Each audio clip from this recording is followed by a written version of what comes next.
Vem pra cá. Amanhã a cidade de Cachoeira será a sede do governo estadual pelo 4º ano consecutivo. É uma homenagem histórica. Em 25 de junho de 1822, os cachoeiranos deram início às lutas pela independência da Bahia. Um decreto sancionado em 2008 determina que todos os anos, nesta data, a sede do estado seja instalada no município. O governador e o secretariado estarão em Cachoeira, participando das comemorações da independência da Bahia, além de realizar atos e despachos da administração estadual. A sede do governo passa a ser amanhã em Cachoeira. O 25 de junho é uma data importante para a Bahia. O nosso convidado ilustre de hoje vai dar uma aula sobre a importância deste período para a Bahia e, consequentemente, para o Brasil.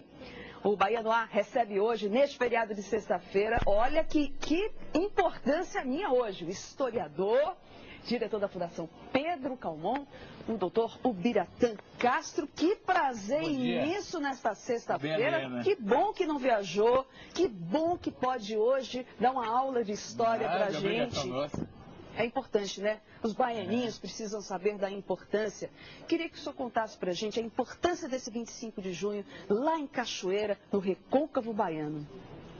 Olha, Adriana, a importância do 25 de junho que é o ponto de partida das lutas pela independência na Bahia, mas a independência do Brasil. Exatamente. Então, esta é uma data importante para todos os brasileiros, que por ignorância não sabem e por preconceito bairrista, porque tudo que é Nordeste é apagado, a nossa história. Só se lembra do 7 de setembro de 1822, mas foi no 2 de julho de 1823... que realmente... Agora, só tinha portugueses na Bahia, professor? Não.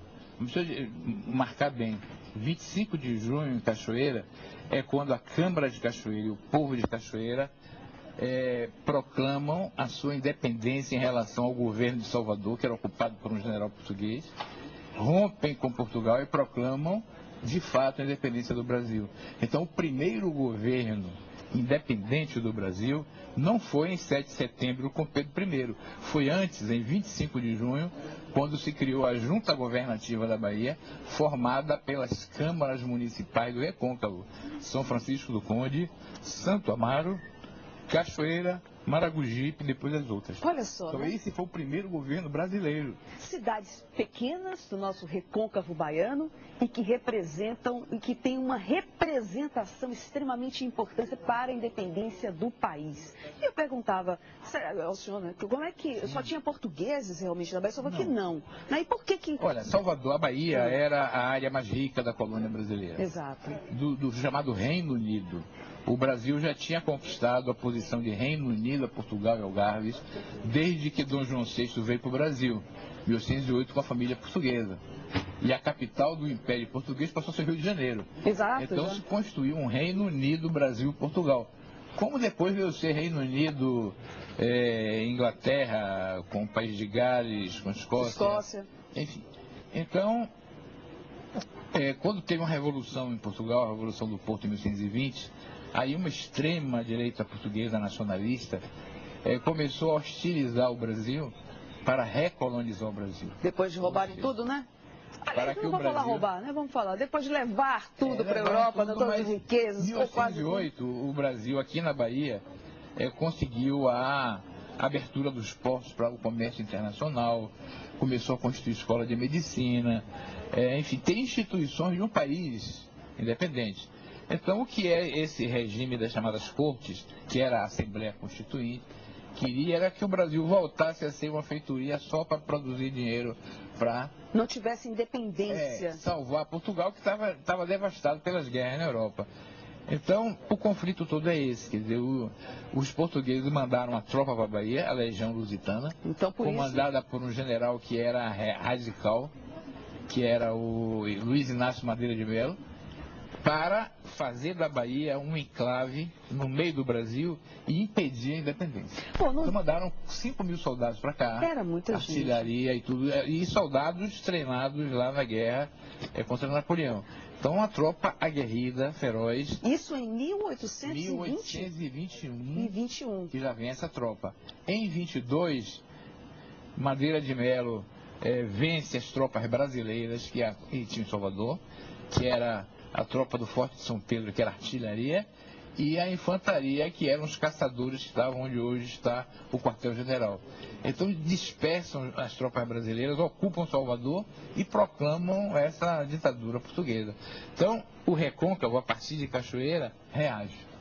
Recolhe esses soldados dispersos, chama todas as milícias do Recôncavo, cerca a cidade, forma um governo independente e conduz a guerra, quer dizer, cerca Salvador para eles não poderem conquistar outros territórios, e até 2 de julho de 23 é uma guerra que os portugueses tentam sair do bloqueio e que os brasileiros dão ferrolho nos portugueses.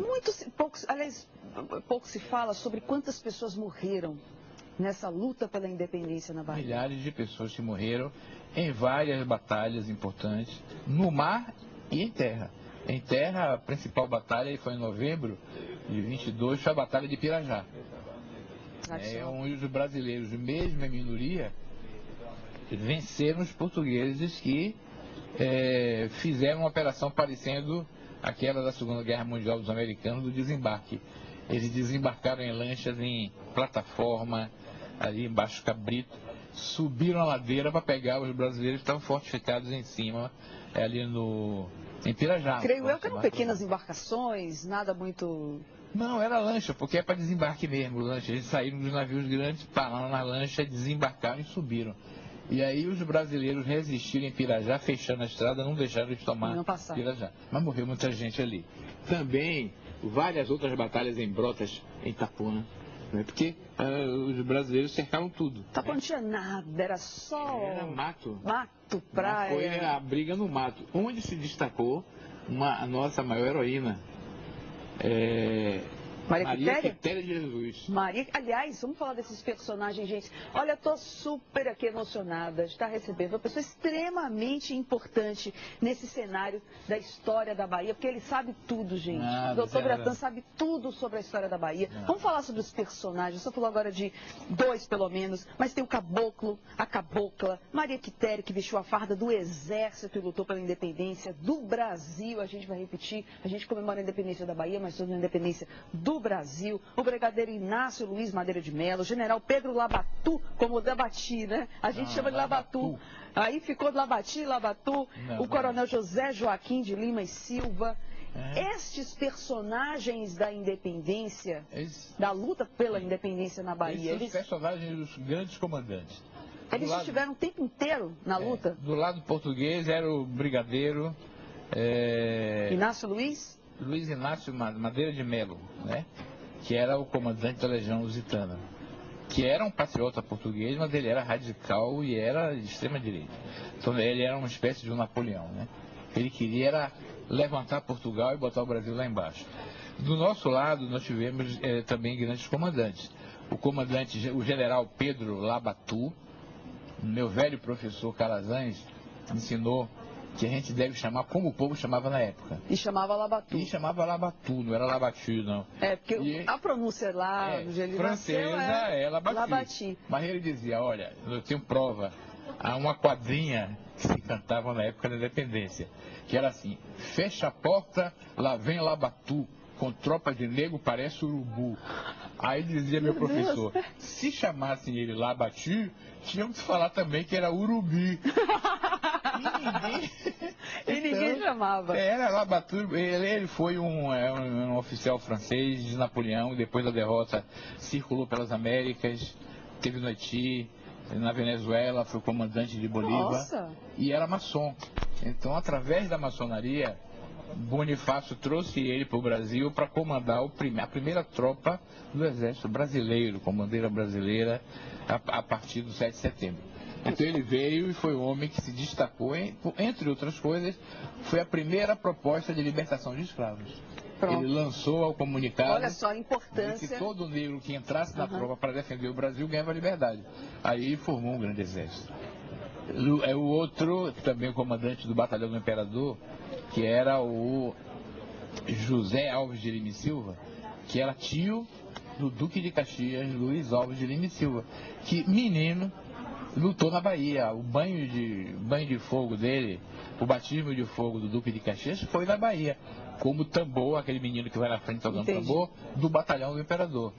Então tivemos outros, Santinho, que era o Coronel Pires de Carvalho, que era dono da Casa da Torre, um homem muito rico. Olha, é que muita armou. história, né? E João das Botas, que comandou uma frota baiana. A Bahia construiu uma frota de saveirões armados, que expulsou de dentro da Bahia aquela marinha portuguesa imponente. Eu queria conversar amanhã toda aqui com o professor Biratã Castro. E tem Infelizmente, mulheres, história. E tem claro, mulheres. as mulheres tiveram uma participação especial. Meu tempo já acabou. Eu gostaria tanto de ficar falando sobre essa história da Maria Bahia. Quitéria. Pronto, mas vamos falar das Maria principais. Quitéria, Joana Angélica,